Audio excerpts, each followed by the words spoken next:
If I was to ask you what products come in flavor like watermelon, double apple mint, fruit explosion, would you be able to guess what I'm talking about? It's not something you eat or drink, but it is something you smoke.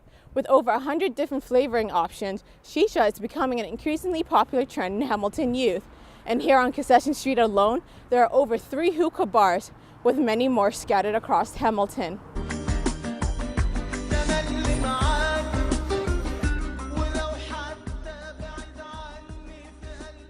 Unlike cigarette smokers, shisha users are mostly unaware of the health risks associated with smoking flavored tobacco.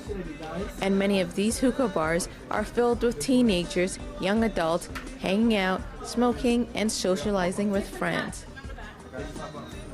Shisha, also known as nargile, water pipe, or hookah in other parts of the world, originated in the Middle East and India as a relaxing pastime.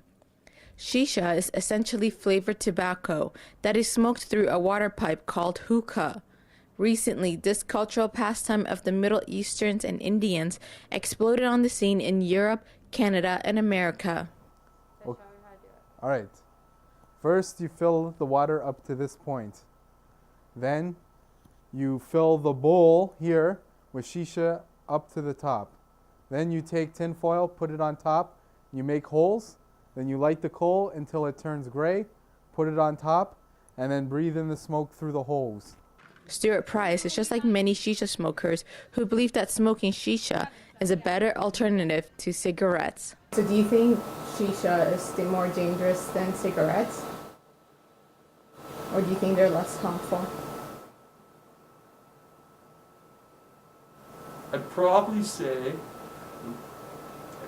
cigarettes are more dangerous, just because it's more of an addictive, just more of an addictive substance with the nicotine and all that. I mean, smoking shisha, it's, maybe there's people addicted, I'm not too sure, but I just do it from time to time, so there's no addiction here. Do you know what's in tobacco flavored shisha? Not off the top of my head, no. I couldn't help but compare shisha smokers to cigarette smokers before Sir Richard Dahl exposed the link between smoking cigarettes and lung cancer in the 1950s. Michael Perley does research into the potential harmful effects of shisha and the ambiguous labeling content of tobacco shisha. Well, this has a federal tax stamp on it. One has no warning on it anywhere, nothing. Components: tobacco, molasses, preservatives, flavor, nicotine 0.5%, tar it says 0%, but you can't, no, wait a minute, no. See, this is what's crazy about this. It says tar here, 0%. You can't have tobacco with no tar when it's combusted, right? It's just not possible. So this is not true. And this is made in Egypt. If you're going to smoke shisha regularly and inhale it, it doesn't matter whether it's herbal or tobacco-based shisha, you're going to do damage to your lungs and your upper respiratory tract. You could start the lung cancer process developing. As I mentioned, it's hard on your heart. So there are a whole range of potential health effects, depending from very short term to much longer term if you smoke shisha on any kind of regular basis. A quick question, on average, how many times a week do you smoke shisha? And for how long? Once a month, if that, and socially, so half an hour at most. Yeah. So essentially, I'm just your, one-off guy that just does it here and there. So you're not addicted to it? No. Would you like some, Nadeem? Sure. Very well. The problem with smoking shisha is that most people sit for an hour or two with a few friends perhaps, smoking, and the pipes go around and so on, and you can get the equivalent in smoke, inhaled, of 10, 20, maybe more cigarettes in one session. So if you're smoking shisha with tobacco in it, it's rather like smoking a pack and maybe more of cigarettes if you're there for a couple of hours smoking regularly.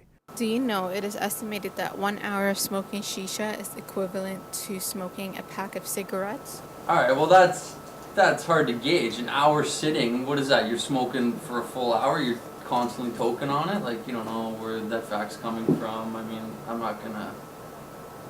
You know, you sort of need your support to that. I don't know where you got that fact, but. Out of all the 8 hookah bars in Hamilton, not one owner agreed to talk on camera, let alone be interviewed or allow cameras inside their establishment. Many were scared that being interviewed would bring Hamilton Public Health or tobacco inspectors to their establishment, wondering if their refusal to be interviewed was part of violating the Smoke-Free Act of Ontario. Okay, so correct me if I'm wrong, there is an indoor smoking ban, right, in Hamilton? There is, it's covered under 2 pieces of legislation. First and foremost is the Provincial Smoke-Free Ontario Act, which prohibits smoking in prescribed indoor areas, workplaces, and public places. The City of Hamilton had a municipal bylaw predating the Smoke-Free Ontario Act going back to 1999. What's the process in finding out if an establishment is selling tobacco-flavored shisha? So generally it's word of mouth. Again, they're not licensed, so we don't have a schedule of properties or premises operators, if you will, that are listed for us. Largely word of mouth, largely officers out in the field investigating, and prior experience. You know, we've encountered establishments that have been selling and offering for use indoors water pipe tobacco. Okay, so out of the current establishments out in Hamilton, has there ever been one that's been faced serious charges against the Smoke-Free Act, or were they shut down? So not shut down by virtue of the charges that we would have issued. We have issued charges under the Smoke-Free Ontario Act that come with a financial penalty based on occurrence of $365. By no means in the overall context of an operator would that be considered a large financial burden. It is the accrual and sort of accumulation of charges, though, that would lend itself to any further penalty and action being taken. In terms of being shut down because of water pipe, no. There is studies show that shisha is just as dangerous as cigarettes. Would that make you stop smoking it? Potentially. Is there proof? They're working on it. They're working on it, so Yeah. it's a work in progress. So Yeah. till then, you know, I'm going to keep to my beliefs and acknowledge that cigarettes are worse. At this point in time, you know, shisha's not a bad thing in my perspective. While contemplating on how much longer I could hold my breath before passing out for not wanting to get secondhand smoke, I wonder, as shisha becomes popular in Canada, can we expect a cancer boom from the increasing number of young people smoking tobacco-flavored shisha in a decade or so?